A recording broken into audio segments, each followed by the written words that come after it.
Hey guys, it's me, Rachel Teodoro at rachelteodoro.com, going live this week. It is our weekly coffee chat, and I just realized I completely meant to make coffee, and then I forgot. And so I'm going to go grab some right after this.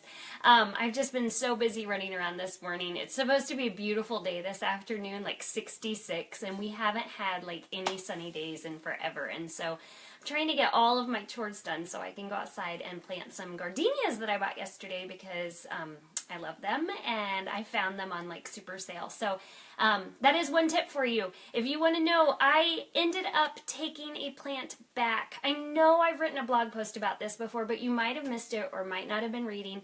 And so that is the thing. Make sure you save your plant receipts.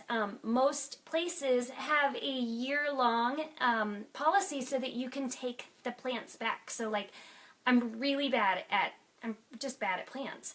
And so I killed a fiddle leaf fig that I had, and I actually bought it on sale. So that's the thing too. Even when you buy them on sale, like the ones that are already look like they're dying, it's okay. Take a chance, because maybe they'll do okay, and maybe you'll be able to revive them or not, and that's okay too. You can just return them. And so I was at Lowe's yesterday returning some plants that I had killed because that's what I do, and I picked up some gardenias, and they were just, I saw some and I was going to buy them, and they were in a pot, and they were like $29, and I was like, that's crazy. I was really thinking on it, and then ended up going to the discount section and found 2 pots, and they were $5 each. And so there's your little tip. You just never know what you're going to find. So go make sure you check those discount bins first. I am coming at you from my closet, and I don't want to forget to mention it. I just finished it yesterday, and if you're following me on Instagram, Miss Rachel Teodoro is my social media name all across all of my things. But I gave a sneak peek yesterday into what I was doing, and this is it. Could you even believe I have a light that's automatic, and so it keeps coming on and off, because when it knows that I'm in here. Like if I walk in my closet, the lights turn on, and if I'm not in here, if I stand around too long, the lights go off. So I can turn them on, and I've completely forgot, and so they're going to keep going off and on. And I apologize, because Facebook Live is just fun like that. Sometimes you get my dog, sometimes you get the light. And so anyway, this is not wallpaper, you guys. This isn't wallpaper. This is contact paper. It is, I bought 18 rolls. This ended up being 18 rolls of contact paper that I picked up at the dollar store. So it was $18, cheaper than you would buy maybe one roll of wallpaper at the store. And I did this whole space, and I'm not going to show you all of them. I'm not going to drag you around and show you because I'm working on a blog post on it right now. But it would be perfect for any temporary space that you have. If you want to make it permanent too, I mean, this is up here. There are some issues with it. It doesn't always line up properly. So like if you've got a pattern, that's awesome. But your patterns aren't going to match up. You know, with wallpaper, you match up your patterns pretty well. And so if you are a perfectionist, this will drive you nuts, but I'm not, and so I'm totally cool with the look of it. And there are some bubbles in it, and again, it's just it's contact paper, that's what happens. But it is the perfect solution because you can rip it off really easily on any surface, and it doesn't damage even the paint underneath it. So if you are in a temporary situation where you're maybe renting a home or something like that, using contact paper as wallpaper is fabulous. Plus, things change, like my design, my ideas, things that I like and I don't like, so I can change this out pretty easily. Once I decide, like, I just don't love it anymore. It's too many flowers. I feel like I'm in like a garden or something. My husband hates it, but I think it's fabulous. So, there's that. I was excited to give you a little sneak peek, and I'll get a blog post up soon about it. It's pretty easy peasy. I mean, there's nothing really to it. So, I have a few books, whoops, and speaking of books, my ebook is still for sale about Garage Sale Handbook, the Ultimate Garage Sale Handbook, and because it's the weekend, and I love you, I am doing $10 off of the book. So if you've been like on the fence about it, you don't think it's a good deal, but my mom thinks it's a good deal, I'm telling you, even at the full price. Go buy it because it's $10 off. I don't know when I'll run this deal again. I'm giving you $10 off right now, and so that you can use that anytime this weekend and download the book, and then you've got it all garage sale season long, and it will save you a ton of money. I promise you. You will learn things that you never knew before, even if you've been going to garage sales forever. I bet I will teach you something new. I promise you. Okay, so while we're talking about books, I wanted to show you one thing that I have been reading.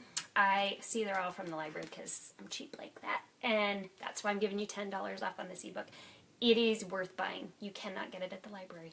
But I've been reading this Love Warrior. I'm almost done with it. It's due back at the library today, so I need to finish it. It's by Glennon Doyle Melton. She's written the Monastery blog series. Fabulous, fabulous writer. I love her insight. I love how deep she is. She's not too deep, but she gives a perspective that I'm not always looking for, or thinking about. And so it's fabulous. Until the very end, there's some weird God stuff that, as a Christian, it's not necessarily meshes with my ideas of what I see God as in Christianity, but it's where she is at, and that's awesome to always allow yourself to open up to another perspective and to hear a little bit more about what other people are thinking about God and how they see God and how they view the world. And so I would recommend it. It's a good, easy read. I think I've read it in just a few nights, so it's not a big deal. The next book I've got here is 10 Ways to Fall in Love with Your Bible, and y'all know how much I love illustrated faith and doing the Bible journaling stuff. I don't do it as often as I should because it just, when I do it, I just everything is just everywhere. And so I like to have my space out and just do it. But anyway, I'm excited to dig into this one. I think it might be a good book. From all the reviews that I've heard and people reading it, they adore this, and so I'm excited to dig into it. And the last book, this is on my nightstand, this is up next, Hidden Figures. I know I'm probably the last person. I have not seen the movie, and so I am ready to read the book first, because I always feel like the book is better than the movie. Always, always, always. And so I want to read the book first before I dig into the movie, even though I've heard the movie is phenomenal. And so speaking of books and movies, I want to tell you about a TV show, right? 13 Reasons Why. Who's been watching it? So I heard about it in these parenting groups. People started talking about it, and I thought, well, I've got a 15-year-old daughter. I have an 18-year-old son, and then I also have an 11-year-old. And we got a phone call last week about... Hey, thanks, Kimberly. You're sweet. So we got a phone call from the middle school about 13 Reasons Why, and they were saying, please, parents, make sure that you're previewing these movies. Well, my husband and I already started watching it, and the premise of the show, it was a book first. The premise of the show is this high school girl commits suicide, and she leaves a tape behind as basically a letter, a suicide note, telling the 13 reasons, which are all people, why she committed suicide. And it goes through in this 13 episode series of each person, what they did and how they wronged her, and the actions that then led her to take her own life. It's deep. It has a lot of issues that it deals with. I'm not saying that they're not things that you should tackle with your kids. They're not issues that you shouldn't have a conversation with them. But for me, I feel like our 15-year-old daughter is far too young to be watching the graphic content that's on this.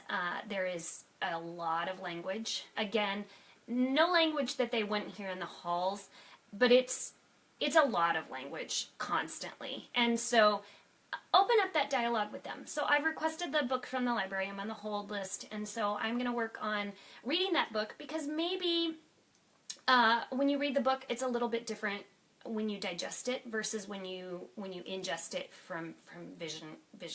Does that make sense? When I just don't want it to be overwhelming to that point. I think it's a great conversation to have with your kids. I feel like they're off base on a few things, but I think all things we can agree on is that suicide is a permanent solution to a temporary problem, and we need to make sure we're opening dialogue with our kids about those issues and about things that happen at school, and about the terms bullying, because I think we throw those terms around a lot and they start to get really mundane. So anyway, that's kind of a heavy thing, but I wanted to talk about that. My husband and I really enjoyed the series, actually. We really, really liked it. But again, we're adults, and we've got a lot of years of digging into this. And so as adults, we really enjoyed it. I would not recommend it for your children. But that's me. you're your own child's best advocate, and so you make your decision. So all of the things we talked about today, my book list, my $10 off code for the download for my garage sale ebook, I will have links to all of that underneath this video so you can find all of that. Feel free to share, but every Friday I'm doing my best to make it a point to come and join you and do a Facebook Live so that we can spend some time together. I'm looking forward to it. I really do look forward to it every week. And so if you have any questions that you want to shout out to me, or put anything out there, I would love to just kind of mention those things, because it's really hard for me to read those comments as they come in, and also I get super distracted, so I try to stay focused, because I could be all over the place and then this could be 35 minutes long and nobody wants that. So it was awesome to talk to you. Don't forget to download the ebook and have an awesome weekend. We'll see you next week at 11 o'clock.